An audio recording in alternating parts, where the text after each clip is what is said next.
Hello everyone, welcome back to my channel.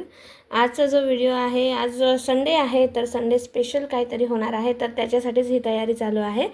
तर आज आहे संडे आणि आज त्यासोबत अजून एक खास दिवस आहे, तो म्हणजे आज world cup T20 final match आहे, इंडिया वर्सेस न्यूझीलंड. तर आम्हाला सगळ्यांना ही मॅच एन्जॉय करायची आहे सोबत बसून. तर त्यामुळेच पटपट स्वयंपाक वगैरे सगळे कामं आवरून घेणार आहे आणि त्यानंतर मस्तपैकी निवांत मॅच जे आहे ते एन्जॉय करण्यासाठी आम्ही बसणार आहे. तर इथे जे आहे ती प्रिपरेशन चालू आहे मसाला डोसा बनवण्याची. तर मी इथे कुकरमध्ये बटाटे जे आहे ते शिजवून घेतले. त्यानंतर तुरीची डाळ जी आहे ती टाकली आहे शिजवण्यासाठी, जी की सांबारसाठी लागते. तर सांबार असं काही खूप स्पेशल बनवलं जात नाही आमच्या घरामध्ये, कारण की माझ्या मुलांना सांबार प्लेन सांबार लागतं, म्हणजे त्याच्यामध्ये व्हेजिटेबल्स जे आहेत ते आवडत नाहीत. तर ते साईडला काढून ठेवतात. त्याच्यामुळे मी जास्त भाज्या टाकतच नाही, कारण की जे मुलांना आवडतं तेच बनवायला पाहिजे असं मला फील होतं. तर म्हणूनच मग मी एकदम साधं असं सांबार जे आहे तर ते करायला इथे ठेवते. डाळ शिजते आणि तोपर्यंत मी तयारी करते आहे बटाट्याची चटणीची. इथे कांदा जे आहे ते कापून घेतला आहे मी. कांदा कापल्यानंतर त्याच्यामध्ये जिरे, मोहरी, लसूण, हिरवी मिरची आणि असं लसूण 4-5 पाकळ्या लसूणच्या ज्या आहेत त्या घेतलेल्या आहेत. आणि अशी साधारण अशी छानशी अशी बटाट्याची चटणी जी आहे ती बनवते आहे. तर त्यासोबतच म्हणजे सांबारची प्रिपरेशन, त्यानंतर बटाट्याची चटणी, त्यानंतर एक रेडीमेड ग्रीन चटणी जी आहे ती आणलेली आहेत माझ्या मिस्टरांनी. तर तिला फक्त तडका द्यावा लागतो. तर त्याची प्रोसेस मी तुम्हाला पुढे दाखवेलच. मला ग्रीन चटणी जी आहे ती एवढी खास काही बनवता येत नाही आणि थोडा टाईम पण वाचवायचा होता, कारण की मला भरपूर पदार्थ बनवायचे होते, जसं की डोसा, त्यानंतर वडे, अशा पद्धतीने. आणि हे जे सगळं प्रिपरेशन आहे, बटाट्याची चटणी, सांबार, तर इतके सगळे पदार्थ बनवायचे होते. त्यामुळे मग ग्रीन चटणी जी आहे ती इन्स्टंट अशी करावी असं मला वाटलं, कारण त्याच्यामध्ये जास्त वेळ गेला असता. तर इथे बटाट्याची चटणी करून जी आहे ती रेडी आहे. आता मी सांबारला जे आहे डाळीला फोडणी देत आहे, म्हणजे सांबार बनवण्याची प्रिपरेशन जी आहे ती करते आहे. तर कांदा, लसूण, त्यानंतर टोमॅटो मी आधीच डाळीमध्ये शिजवताना टाकलं होतं. आणि सांबार मसाला आणि बेसिक मसाले, हळद, त्याच्यानंतर थोडीशी लाल मिरची पावडर आणि त्यानंतर टाकलेलं आहे मी धने पावडर. आणि आपला सांबार मसाला जो आहे तो खूप सारा टाकला की छान एकदम सांबारची जी टेस्ट ती छान लागते. तर अशा पद्धतीने जे आहे ते मी सगळे प्रिपरेशन करते आहे. आज खूप दिवसानंतर आम्ही निवांत अशी मॅच बघतो आहे. ॲक्च्युली मला क्रिकेट मॅच जी आहे ती म्हणजे क्रिकेटचे टेक्निकल गोष्टी कळत नाहीत, त्यामुळे मी जास्त बघत पण नाही. आणि अजून एक अशी गोष्ट आहे, म्हणजे मला पर्सनली असं वाटतं की ज्यावेळेस मी क्रिकेट मॅच बघते खूप मन लावून, तर त्यावेळेस आपण जे आहे ते हारतो, इंडिया. तर असं मला वाटतं, त्यामुळे मी जास्त अवॉइड करते, खास करून जे मोठे मोठे क्षण आहे जसं की वर्ल्ड कप झालं. पण आज असं फील होतं आहे की कुठेतरी की नाही, आपण असा निगेटिव्ह विचार करायला नको, कुठेतरी पॉझिटिव्ह विचार केल्यानेच काहीतरी पॉझिटिव्ह होऊ शकतं. म्हणून आज मी हिंमत करून क्रिकेट मॅच बघण्यासाठी बसणार आहे. तर इथे बघा मी फोडणी देऊन टाकलेली आहे वरणाला. कांदा टोमॅटो मस्त फ्राय केले, त्याच्यात बेसिक मसाले जे सांगितले होते ते टाकले आणि मीठ टाकलेलं आहे. आणि झटपट असं आपलं सांबार जे आहे ते क्विक एकदम बनवून जे आहे ते रेडी होणार आहे. आता आपली बटाट्याची चटणी सांबार रेडी आहे. बघा इथे मी बेसिक मसाले जे आहे ते टाकलेले आहे आणि डाळ टाकली आहे. थोडीशी डाळ ठेवलेली आहे, कारण की छोटं बाळ जे आहे ते प्लेन वरण खातं, तर त्याला मसाल्याचं वरण सध्या चालत नाही, तर मग त्याच्यासाठी थोडंसं वरण साईडला काढून ठेवलं. आणि इथे मस्तपैकी असं सांबार करून रेडी आहे. त्यानंतर बघा तुम्ही इथे ग्रीन चटणीचे पॅकेट जे आहे तर ते आणलं होतं, कारण की आता जे आहे ना मार्केटमध्ये इडलीचं डोस्याचं बॅटर पण मिळतं, पण मला असं वाटतं की त्या बॅटरपेक्षा घरच्या बॅटरची चव चांगली असते आणि हायजेनिक पण असतं. तर घरीच बॅटर बनवलं होतं मी, तांदूळ आणि डाळ भिजत घातली होती आदल्या दिवशी. आता ही फक्त चटणी जी आहे ती बाहेरून आणली होती आणि त्याच्यामध्ये जिरे, मोहरी, त्याच्यानंतर एक हिरवी मिरची, आणि लसूण असं टाकलं आहे सगळं. कढीपत्ता पण टाकायचा होता पण कढीपत्ता नव्हता आणि कोथिंबीर पण संपलेली होती. तर मी हे सगळं बनवल्यानंतर बाहेर गेले होते आणि बाहेरून कोथिंबीर घेऊन आले. तर ते नंतर मी ॲड केलेली आहे पण त्याची क्लिप घेण्यासाठी मी विसरले. काय होतं व्लॉगिंग जी आहे ना ती माझ्यासाठी खूप नवीन असल्यामुळं कधी कधी काय होतं मी व्हिडिओ बनवायला घेते पण रेकॉर्डिंगच ऑन करत नाही. मग रेकॉर्डिंग ऑन असं वाटतं रेकॉर्डिंग ऑन केली, पूर्ण प्रोसेस झाल्यानंतर लक्षात येतं की रेकॉर्डिंगच ऑन केलेली नाही आहे. त्याच्यामुळे असं खूपदा झालेलं आहे की मी म्हणजे व्हिडिओ शूट करण्यासाठी घेतलेले आहे पण रेकॉर्डिंग ऑन न केल्यामुळे माझे सगळे व्हिडिओज जे आहे ते म्हणजे शूट जे आहे ते बेकार झालेले आहे. आता इथे मी वडे पण करायला घेतले. तेल गरम झालेलं होतं, फटाफट वडे करून घेतले. उडदाची डाळ जी होती ती सेपरेटली जास्त भिजत घातलेली होती वड्यांसाठी. त्याच्यामध्ये फक्त अद्रक, लसूण, हिरवी मिरची आणि कोथिंबीर असं मिक्सरमध्ये ग्राइंड करून घेतलं आणि जिरे हे ग्राइंड करून इडलीचं जे आपण बारीक केलेलं असतं ना बॅटर, तर तशा पद्धतीनेच उडदाची डाळ जी आहे ती बॅटर करून घ्यायची बारीक मिक्सरमध्ये ग्राइंड करून घेतल्यानंतर हे सगळं जिन्नस त्याच्यात ॲड केले. आणि मेंदूवडे बनवताना एक खास ट्रिक अशी आहे की त्याच्यामध्ये पाणी ॲड बिलकुल करायचं नाही. जेवढी डाळ आहे शक्य होईल तितकं बिना पाण्याचं त्याला ग्राइंड करायचं आणि तसंच बॅटर जे आहे त्याच्यामध्ये हे जे मसाले आहेत ते ॲड करायचे आणि त्या पद्धतीने ते फ्राय करायचे. आता इथे मी ना तुम्ही बघितलं असेल ट्रिक वापरली होती की जी चहाची गाळणी आहे ना त्याच्यावरतीच वडे बनवले होते आणि होल करून मग ते टाकले होते. तर तशा पद्धतीने इझी जातं करायला. तर अशा छोट्या छोट्या ट्रिक्स आणि टिप्स ज्या आहेत तर त्या यूज करून आपण रोजच्या जीवनातले जे पण गोष्टी आहेत त्या इझिली अचीव करू शकतो असं मला वाटतं. तर इथे वडे जे आहेत ते तयार आहेत. तरी पण काय झालं होतं वड्याचं जे पीठ आहे ना थोडंसं माझ्याकडनं राहिलं होतं पाणी, त्यामुळे त्याचा शेप जो आहे तो व्यवस्थित नाही आला. पण तरी पण एकदम क्रिस्पी, बाहेरून खूप क्रिस्पी होतात पाणी ॲड न केल्यामुळे आणि आतून तेवढेच सॉफ्ट आणि टेस्टी राहतात. तर आता मी इथे प्लेट तयार करते आहे माझ्या मिस्टरांची, जिथे डोसा, बटाट्याची चटणी, सांबर, वडे आणि ग्रीन चटणी असा सगळा असा मेन्यू जो होता तो रेडी केला होता आणि त्यांच्यासाठी स्पेशल ताट जे आहे ते रेडी केलं आणि मुलांना आणि नवऱ्याला व्यवस्थित जेवू घातलं. जेवण केलं त्यानंतर आम्ही आराम केला होता कारण की संडेच्या दिवशी आरामाचा दिवस असतो.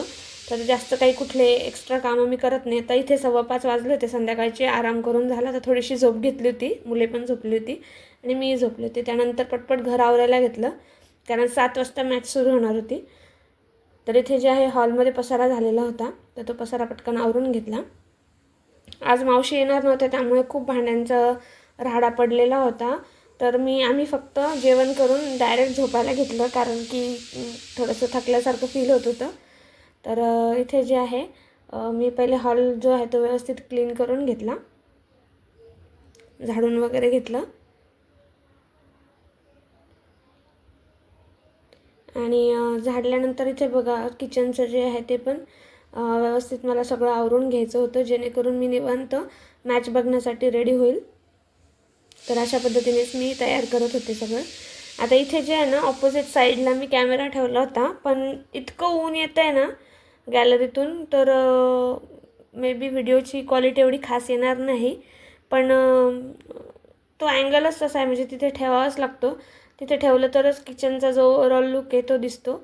पण एनिवेज मला आता लक्षात आलं आहे की तिथे प्रॉपर सनलाईट जो आहे म्हणजे खूप जास्त हार्श प्रमाणात येतो त्याच्यामुळे ते व्यवस्थित दिसत नाही. तर मी दुसरी काहीतरी जुगाड करेलच त्या गोष्टीसाठी. तर आता जे आहे ना पहिले माझ्या व्हिडिओमध्ये तुम्हाला जाणवत असेल की सलग एकाच ठिकाणी कॅमेरा अँगल जो आहे तो दिसत होता. पण आता आहे ना मला नवीन कॅमेरा अँगल चेंज करण्याची जी ट्रिक आहे ना ती लक्षात आली आहे जेणेकरून व्हिडिओ क्वालिटी पण चांगली येते आणि तुम्हालाही बघायला छान म्हणजे वाटतं. तर त्याच्यासाठी मी वेगवेगळ्या अँगलमध्ये शूट केलेला आहे व्हिडिओ. तर बघा तुम्हाला जर आवडला हा व्हिडिओ तर नक्की लाईक करा, शेअर करा आणि असंच प्रेम आणि सपोर्ट आपला राहू द्या. त्यानंतर सबस्क्रायबर काउंट आपले वाढत नाही आहेत, लवकर लवकर सबस्क्रायबर काउंट वाढवा. आपल्याला लवकरच आपले 50 सबस्क्रायबर पूर्ण होणार आहेत. तर 1 सबस्क्रायबर बाकी आहे त्याच्यासाठी. तर लवकर लवकर जा, सबस्क्राईब करा चॅनलला सबस्क्राईब कराल तर असेच नवनवीन छान छान व्हिडिओ तुम्हाला बघायला मिळतील. तर इथे बघा मी भांडे घासते आहे तर खूप सारे भांडे पडलेले होते तर ते मी घासून घेते आहे. आणि व्हिडिओ जो आहे तो फास्ट फॉरवर्डमध्ये केला आहे. जर तुम्हाला नॉर्मल लेंथमध्ये जर व्हिडिओ जर दाखवला असता तर मग तो खूप मोठा झाला असता 1 ते 1.5 तासाचा, तर जो की बघण्यासाठी खूप बोर होतो. तर त्यासाठीच मग मी याला फास्ट फॉरवर्ड केलेलं आहे आणि सगळे कामं पटापट अशी उरकून घेत आहे. त्यानंतर किचन क्लिनिंग जे आहे ते पण करणार आहे मी. तर इथे सगळे भांडे जे आहेत ते स्वच्छ धुवून घ्यायचे आहे. तुम्ही बघा इथे किती सारा पसारा पडलेला होता आणि संडे असल्यामुळे असंच होतं, काम लेट होतात, काम करण्याची इच्छा होत नाही. आणि त्यात आज माझ्या मावशी आलेल्या नव्हत्या, त्यामुळे अजूनच माझ्यावरती खूप कामाचा लोड पडलेला होता. तर दुसऱ्या दिवशीसाठी त्यांना खूप जास्त भांडे पडले असते आणि गॅलरीमध्ये ठेवावे लागतात आणि तो पसारा चांगला दिसत नाही, त्याच्यामुळे ते भांडे जे आहेत ते घासावेच लागतात. तर अशा पद्धतीने जे आहे ते भांडे सगळे घासून घेऊन आणि किचन क्लिनिंगसाठी लागलेले आहे. इथे तेल जे वड्यांसाठी काढलेलं होतं, तर ते तेल जे आहे ते मी बॉटलमध्ये पुन्हा फिल करून घेते आहे. इथे सगळं जे तेल आहे जे वड्यांसाठी काढलेलं होतं, तर ते सगळं तेल जे आहे ते बॉटलमध्ये पॉर करते परत, जेणेकरून आपल्याला ते व्यवस्थित परत यूज करता येईल. त्यानंतर इथे किचनच्या ज्या जाळ्या होत्या त्या पण मला स्वच्छ करायच्या होत्या आणि थोडे असे काही भांडे बाकी होते जे हार्ड स्टेन होते, जे लवकर निघत होते, तर ते भिजायला ठेवले. तोपर्यंत गॅस ओटा आणि गॅस व्यवस्थित क्लीन करून घेते. इथे मिक्सरच्या खालून वगैरे व्यवस्थित जे आहे ते घेतलेलं आहे, म्हणजे कान आणि कोपरा व्यवस्थित साफ होतो. आता इथे जी मागे बॅकग्राऊंडला तुम्ही बघत असाल धावपळ चालू आहे, तर गादी जी आहे ती वरती उन्हामध्ये ठेवली होती, कारण की बाळाने त्यावरती पाणी सांडवलं होतं. आणि काय बाळाला माझ्या पाणी खेळण्याचं खूप नाद आहे, तर ते बेडवर त्याने पूर्ण बॉटल होती एक, तर ती बॉटल भरून पूर्ण पाणी सांडवलं होतं, म्हणून ते गादी जी आहे ती आम्हाला वर न्यावं लागली. सकाळी नेली होती तर दिवसभरामध्ये पूर्ण छान वाळून गेली आणि आता मग ती घरात आणली होती. तर माझे मिस्टर आणि मुलं ती गडबड करत होते. तर इथे सगळं माझं व्यवस्थित छान असं किचन ओटा क्लीन झालेला आहे. किचन ओटा क्लीन झाल्यानंतर आता वेळ झाली होती संध्याकाळच्या चहाची. तर चहा अशी एक गोष्ट आहे ज्याची तलब कधीच जात नाही. सगळ्यांना चहा असा खूप आवडतो. तर काम सगळं आवरलं होतं, त्यामुळे मग निवांत बसण्याची वेळ झाली होती. मग म्हटलं चला आता आपण चहा करूया. तर इथे 2 ते 3 कप मी चहा करण्यासाठी ठेवला आहे आणि त्याच्यामध्ये ना मी काय करते, इलायची पावडर टाकते. इलायची पावडरने एकदम छान इलायचीची टेस्ट जी आहे ती लागते. अद्रक पण टाकत असते, पण अद्रक अवेलेबल नव्हती, त्याच्यामुळे मग अद्रक जी आहे ती स्किप केली. आता जनरली काय होतं, आम्ही सोमवारचा इथे बाजार असतो छत्रपती संभाजीनगरमध्ये, कोणाला माहीत असेल तर पीर बाजार असतो बीड बायपासच्या साईडला. तर तिकडे सोमवारीच बाजार भरतो, तर आम्ही तिकडनं भाजीपाला आणतो. तर त्याच्यामुळे मग आता आज संडे होता, तर मग आता उद्या भाजीपाला आणता येईल आणि उद्या मग पूर्णपणे फ्रीज ऑर्गनाईज केलं जाईल भाज्यांनी. तर अशा पद्धतीने मग चहा ठेवला आणि चहा ठेवल्याच्या नंतर मिस्टरांना दिला आणि इथे आमचं गप्पा चालू होत्या निवांत. तर ते मला म्हणत होते की बाबा मला फेस दाखवायला नाही आवडणार, तर म्हणजे त्यांना ह्या गोष्टीची सवय नाही आहे, मलाच नव्हती इतक्या दिवस, पण आता थोडं थोडं मी नॉर्मलाईज करण्याचा प्रयत्न करते आहे. पण कसं असतं, ज्याचं त्याचं एक म्हणजे इच्छा असते. कोणाला जर नाही यायचं असेल तर आपण फोर्स नको करायला, म्हणून मग मी त्यांना फोर्स करत नाही आहे. आणि तरी पण शक्य होईल थोडाफार त्यांचा फेस दिसतोच आहे का, पण त्यांना एवढ्या त्या गोष्टी लक्षात येत नाही. तर अशा पद्धतीने जे आहे, आमची मुलगी काहीतरी मध्ये मध्ये बोलण्याचा प्रयत्न करत होती. मी तिला सांगत होते की मला बिस्किट दे, पण ती तयार होत नव्हती. मग तिचे पप्पा उठले आणि मग त्यांनी मला बिस्किट दिले. आता इथे जे आहे तर भांडे जे घासलेले होते तर ते व्यवस्थित भांडे ड्राय झाले होते आणि मग ते आता ट्रॉलीमध्ये मी पूर्ण सेट करत होते, ऑर्गनाईज करत होते.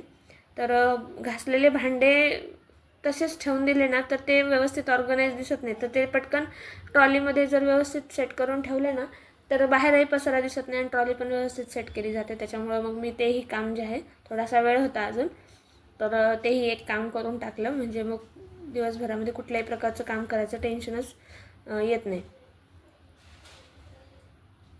अशा पद्धतीने जे आहे ते व्यवस्थित किचन ट्रॉलीमध्ये पूर्ण सामान लावलं आणि हॉल तर मी मगाशीच आवरलेला होता. तर किचन आवरायची वेळ होती, भांडे वगैरे घासले, किचन ओटा सेट केला, त्याच्यानंतर भांडे पूर्ण लावून दिले आणि फक्त झाडायचं बाकी होतं. किचन झाडल्याच्या नंतर गॅलरीची पण बारी होती, कारण की भरपूर दिवस झाले मी गॅलरी क्लीन केली नव्हती. मावशीच करतात, म्हणजे जेवढं भांडे घासल्यानंतर पाणी टाकून झाडण्याचा प्रयत्न करता, पण त्यांचं डीप क्लिनिंग कधी नसतं. तर त्या घाई गडबडीत काम करून जातात, त्याच्यामुळे मग डीप क्लिनिंग करायची होती, म्हणून मग मी ते सगळं व्यवस्थित आवरून घेतलं. गॅलरी खूप छोटी आहे आमची, तो एक ड्रॉबॅक आहे आमच्या फ्लॅटचा की आम्हाला गॅलरीच नाही आहे. किचनमध्ये एक गॅलरी आहे, पण तिचा जास्त काही यूजच होत नाही, म्हणजे असं फक्त भांडेकाम वगैरे किंवा धुणं काम करण्यासाठीच जी गॅलरी आहे तर ती यूज करतो आम्ही, तर काही दुसरा कुठला यूज नाही आहे. कधी कधी कपडे वाळत घालते गॅलरीत, कधी कधी वरती पण गच्चीवर पण टेरेसवर जी आहे ती दोरी बांधलेली आहे, कधी वरती जाते, कधी जर छोटे थोडेसेच कपडे असतील तर ते खाली वाळत घालते. ते डिपेंड करतं माझ्या मूडवरती. जर मला वरती जायची इच्छा नसते तर मी खाली टाकते. इथे जे आहे ते व्यवस्थित पाणी टाकून गॅलरी धुवून घेतली आणि आता टाईम झाला आहे माझ्या आवरण्याचा, कारण की एवढे काम केल्यानंतर मग थोडंसं स्किन प्रिपरेशन पण करायला पाहिजे, जसं फील होतं छान आणि फ्रेश. तर त्यासाठी मस्त फेसवॉश करून घेतलं, मस्त हँडवॉश आणि फेसवॉश करून घेतलं आणि आता कुठे मला फ्रेश फील होतं आहे. त्यानंतर मग मी माझी तयारी केली, केस वगैरे केले व्यवस्थित, ड्रेस चेंज केला होता, कारण की पूर्ण म्हणजे आमच्या तिथे ना किचनवरती असं वाकावं लागतं भांडे घासताना, तर पूर्ण पोटाचा जो साईड आहे ना तिथं खूप ओलं होतं, तर मग ड्रेस बदलावा लागला मला. ड्रेस चेंज करून तोंड हातपाय धुतले, त्यानंतर मॉइश्चरायझर वगैरे लावून घेतलं आणि केस करून वरती बांधले. आणि आता माझ्या मुलाची काहीतरी मस्ती चालू होती, त्याच्या दीदीची जी बांगडी होती ती माझ्या हातात घालण्याचा प्रयत्न चालू होता, पण तो गोड निरागस प्रयत्न फसला आणि मग आम्ही इथे समोर आलो जिथे आपलं राष्ट्रगान चालू होतं आणि कविता कृष्णमूर्ती यांच्या छान आवाजात ते राष्ट्रगान झालं. खूप छान वाटलं, खूप प्राऊड फील होतं राष्ट्रगान चालू असेल तर. आणि इथे दोघं जण आहे ना त्यांच्या फ्रेंडच्या बर्थडे पार्टीला गेले होते, तर तिथून आल्यानंतर